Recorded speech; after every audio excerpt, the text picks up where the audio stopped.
Okay, kita masuk contoh pengiraan. Okay, contoh 100 cm padu, larutan pelambum 2 nitrat 1.0 mol per desimeter padu dicampurkan dengan 100 cm padu larutan natrium sulfat, okay, 1.0 mol per desimeter padu. Suhu campuran tindak balas meningkat daripada 30 darjah Celsius kepada 33 darjah Celsius. Soalannya, hitung haba pemendakan pelambum 2 sulfat. Okey, dia bagi kita punya nilai C. Okey. Jadi first kamu bulatkan atau highlightkan mana-mana maklumat yang dia bagi. Okey, 100, 1 mol, 100, okey.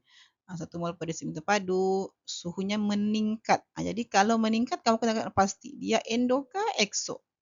Okey. Jadi kalau meningkat dia adalah suhu campuran tindak balas meningkat. Maksudnya cawan kita jadi panas. Jadi dia jadi panas maksudnya dia adalah exothermic. Okey, jadi maklumat seterusnya suhu awalnya 30, suhu tertingginya 33. Jadi daripada sini kita akan dapat nilai theta. Okey, soalan minta haba pemendakan. Okey, jadi pengiraan. Kita ingat balik kita ada 3 rumus haba. Tiga jenis rumus. Okey, 3 step rumus yang kita perlu ikuti untuk jawab soalan ni. Okey, jadi kita diminta haba pemendakan iaitu delta H. Jadi bila dia minta delta H iaitu rumus di nombor 3, kita mulakan dengan rumus yang pertama. Cari nilai Q, lepas cari nilai Q, okey, cari nilai mol, baru kita masukkan dalam rumus untuk cari haba pemendakan.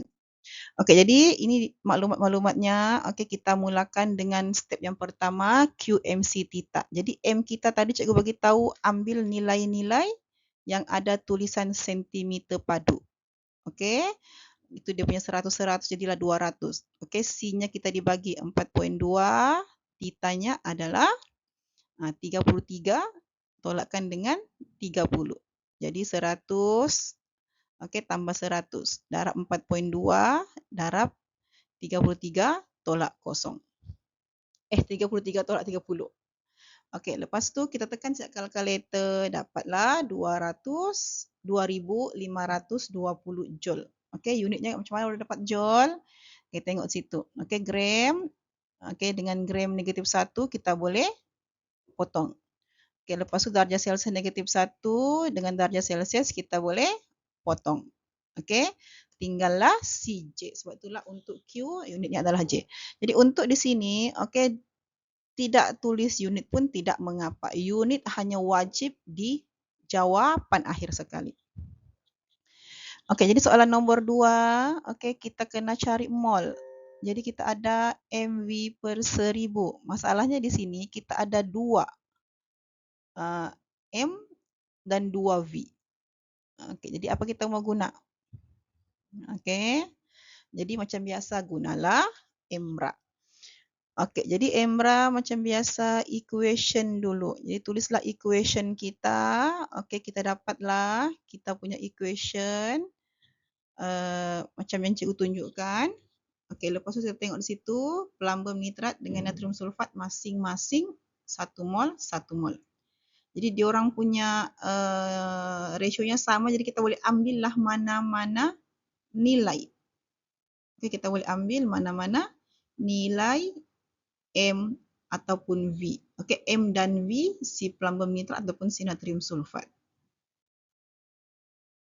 Okey, jadi kita sudah tentukan siapa kita mau ambil. Okey, kita ambillah mana-mana sama siapkan. Jadi kita M-nya 1, V-nya 100, bahagi 1000 dapatlah 0.1.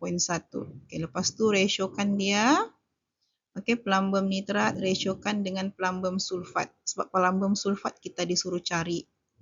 Jadi kita nampak dia 1 nisbah 1. Jadi 0.1 nisbah 0.1. Okey, jadi rumus yang ketiga adalah Queen nak harta. Kita sudah ada Queen-nya tadi, sudah ada N-nya tadi, sudah ada molnya.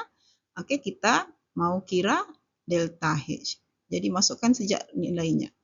Okey, 2520 bahagi 0.1 dapatlah 25,200 joule per mol. Okey, simbol negatif itu wajib. Okey, tertinggal negatif, hilang markah akhir. Okey, daripada 3, suppose kamu dapat 3, dapat 2 markah sahaja. Okey, jadi boleh juga kamu bagi dalam kilojoule per mol. Okey, dengan cara darab 1000. Okey, next soalan berkaitan. Okey, soalan tadi tu dia boleh tanya beberapa soalan yang lain. Okey, contohnya tuliskan persamaan ion dan persamaan termokimia. Jadi persamaan kimia sudah ada.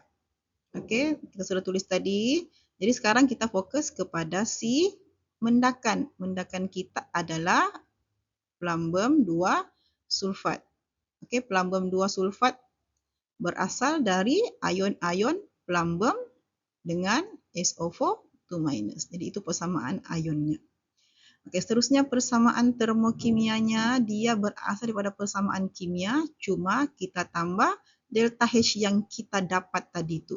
Okey, dapatlah kita punya persamaan termokimia. Okey, soalan berkaitan yang lain, apa lagi? Biasanya dia minta lukis gambar raja aras tenaga. Jadi kita tahu tadi dia punya suhu meningkat menunjukkan dia eksotermik. Jadi eksotermik dia turun tangga. Okey.